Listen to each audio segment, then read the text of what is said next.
যেভাবে তোমরা না পড়াশোনা করে দিনের পর দিন এখানে আসছো, এটা কিন্তু খুব অন্যায় কাজ করতে হবে। এই অন্যায় কাজে কোনো ক্ষমা হয় না, কোনোভাবে ক্ষমা হয় না। তাহলে ভোট কেন এসেছো তোমরা? তোমরা তো না পড়তে আসতে পারতো। তোমরা কে পড়তে আসতে বলেছে? ওরকম ভাবে হবে না, কম্পিটিশন সেখানে কোনো রকম অন্য চিন্তা ভাবনা নিলে হবেই না। কম্পিটিশনকে কখনো লুজ করে দিতে হবে না। এবার কেউ যদি বলে স্যার কম্পিটিশনে আমি যা করি যা পারবো না পারলে লাইফ ছেড়ে দিতে হবে। অন্য অনেক বসে আছে, তারা সামনে চলে আসে। এই তো এনটিপিসি পরীক্ষাতে 49 থেকে 50% এর উপরে লোক অ্যাবসেন্ট রয়েছে, পরীক্ষা দিতে আসে। তোমরা যারা পরীক্ষা দিতে তারা জানো, মানে 50% এর বেশি আসছে।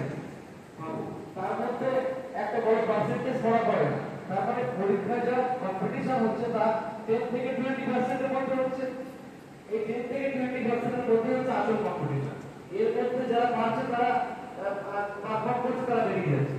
কত লোক পরীক্ষা দিচ্ছে ঠিক না? আমাদের প্রথম থেকে তো কত ফার্স্ট সেকেন্ড বিভিন্ন পরীক্ষাতে হয়ে যাচ্ছে। তবে পারছে কেন? সারা দেশ থেকে কাউকে ভয় পেলে হবে?